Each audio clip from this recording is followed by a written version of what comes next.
मेरे बहुत अच्छे मित्र श्री मनोज झा जी हैं।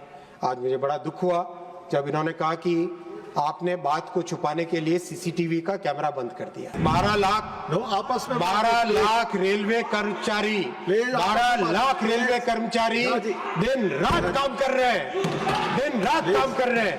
मैं स्पष्ट तौर पे खंडन करना चाहूंगा इस बात का।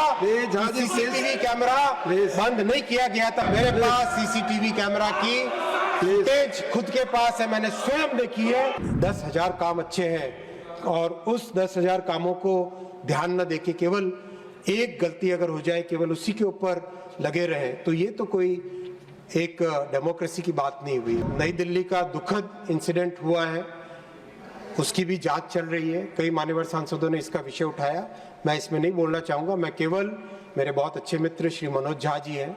आज मुझे बड़ा दुख हुआ जब इन्होंने कहा कि आपने बात को छुपाने के लिए सीसीटीवी का कैमरा बंद कर दिया। किसी की भी बात 12 लाख आपस में 12 लाख रेलवे कर्मचारी 12 लाख रेलवे कर्मचारी दिन रात काम कर रहे हैं, दिन रात काम कर रहे हैं।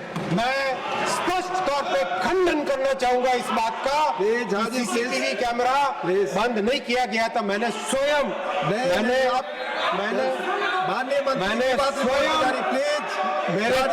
मेरे पास सीसीटीवी कैमरा की फुटेज खुद के पास है, मैंने स्वयं देखी है। कोई बात नहीं है।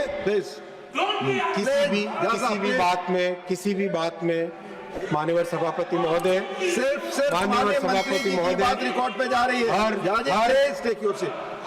हर जान, हर व्यक्ति, हर प्राण एक बहुत ही दुखद बात होती है। अगर एक्सीडेंट हो, हर एक्सीडेंट एक दुखद घटना होती है। सिर्फ माननीय मंत्री जी की बात रिकॉर्ड पे उसमें हमें कहीं पर राजनीति करने की जरूरत नहीं है, कहीं पर उस समय राजनीति करने की जरूरत नहीं है, बल्कि उसके बजाय हमें क्या हम उससे स्टेप ले सकते हैं वो ध्यान रखने की जरूरत है। और माननीय मंत्री जी आपकी बात है सभापति महोदय, इस दुर्घटना के बाद में ये फैसला लिया गया है कि 60 स्टेशन पे कंप्लीट एक्सेस कंट्रोल किया जाएगा।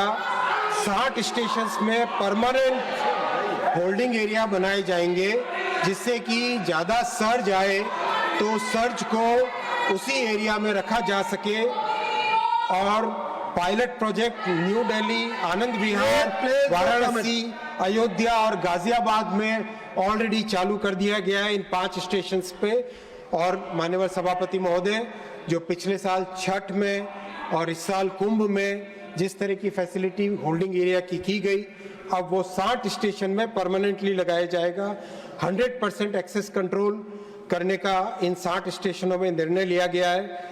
केवल जिन पैसेंजर्स के पास कंफर्म टिकट है वही स्टेशन पे प्लेटफॉर्म पे जा पाएंगे, ताकि प्लेटफॉर्म पे किसी तरह की कोई भीड़ भाड़ नहीं आए। 12 मीटर का यानी 40 फुट का चौड़ा FOB वो बनाने का निर्णय लिया गया है। इस बार महाकुंभ में जब ये 12 मीटर के FOB लगाए गए थे उसका बहुत अच्छा रिजल्ट आया, क्योंकि 12 मीटर यानी 40 फुट अपने आप में एक सब्सटैंशियल डिस्टेंस होती है, तो उसमें भीड़ भाड़ होने की कोई संभावना नहीं होती है। हर जगह कैमरास लगाए जाएंगे। महाकुंभ में वॉर रूम में कैमरा का बहुत अच्छा उपयोग हुआ था और इन सभी के सभी बड़े स्टेशंस पे वॉर रूम बनाए जाएंगे।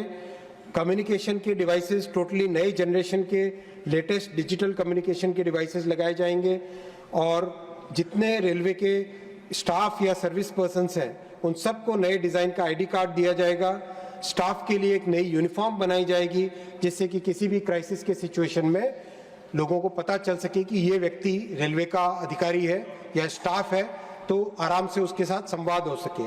ये सारे के सारे डिटेल एनालिसिस किया गया है न्यू दिल्ली स्टेशन के इस इंसिडेंट का, और उससे जो सीखने को मिला, बहुत दुखद घटना हुई, हम सब उसके लिए दुखी हैं, लेकिन उसमें भविष्य में ऐसा न हो वो करना भी हमारी जिम्मेदारी है। इसी प्रयास से फिर ये भी एक निर्णय लिया गया जो कि बहुत कठोर निर्णय होगा, और मुझे मैं आपके माध्यम से पूरे सभी मान्यवर सांसदों का सहयोग भी मांगूंगा कि टिकट्स इन सब स्टेशंस, भीड़भाड़ वाले स्टेशंस पे उतनी ही दिए जाएंगे जितनी की सीटें ट्रेन के अंदर है, ताकि भीड़ वाला वो मुद्दा ना हो। साथ ही साथ जो डिमांड रहेगी उसके लिए करीब 80 के आसपास स्पेशल ट्रेन्स की व्यवस्था की जा रही है, जिनको इन 60 स्टेशंस के आसपास वाले एरिया में रखा जाएगा, ताकि अगर अचानक ज़्यादा भीड़ आए तो स्पेशल ट्रेन के माध्यम से लोगों को यात्रा की एक सुविधा दी जा सके। माननीय सभापति महोदय, महाकुंभ के समय 13,000 गाड़ियों का प्लान था एक्स्ट्रा चलाने का, और एक्चुअल में 17,000 गाड़ियां चलाई एक्स्ट्रा, 17,330 गाड़ियां एक्स्ट्रा चलाई, और दिन रात टीम ने काम किया। माननीय प्रधानमंत्री जी लगातार फॉलोअप करते थे, उत्तर प्रदेश के मुख्यमंत्री जी के साथ लगातार संवाद होता था, माननीय गृह मंत्री जी लगातार मॉनिटर करते थे। मैं सबको धन्यवाद देना चाहूँगा, और जो रेलवे के कर्मचारी दिन रात लगे रहे, बहुत सारे ऐसे कर्मचारी हैं जिन्होंने 24 घंटे में एक बार खाना खाया होगा या हल्का सा कुछ नाश्ता किया होगा, उसके बिना वो काम करते रहे। एक महिला कर्मचारी, एक महिला कांस्टेबल अपने बच्चे को अपने गोद में रख के यहाँ पे काम पे, ड्यूटी पे लगी रही। इस तरह के कमिटमेंट के साथ सबने काम किया माननीय सभापति महोदय। और ऐसे में विपक्ष अगर केवल उंगली उठाए और 10,000 काम अच्छे हैं और उस 10,000 कामों को ध्यान न देके केवल एक गलती अगर हो जाए, केवल उसी के ऊपर लगे रहे, तो ये तो कोई एक डेमोक्रेसी की बात नहीं हुई। मेरा इससे आपसे इतना ही रिक्वेस्ट है कि इस पूरी टीम को, मेहनत जो कर रही है टीम, प्रधानमंत्री श्री नरेंद्र मोदी जी के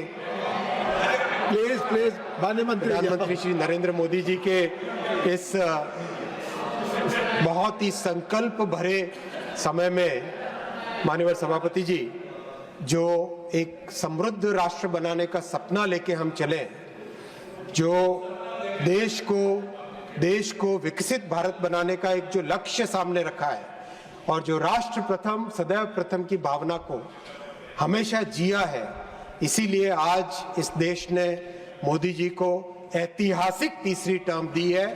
और इस तीसरी टर्म में मोदी जी ने हम सबको कहा है, प्रधानमंत्री जी ने हम सबको कहा है कि हमें इस बार 3 गुना अधिक मेहनत करनी है, ताकि विकसित भारत का जो फाउंडेशन है वो मजबूत बने, और उसी भावना के साथ हम सब काम कर रहे हैं। माननीय सभापति महोदय, आपको बहुत बहुत धन्यवाद इतना समय देने के लिए।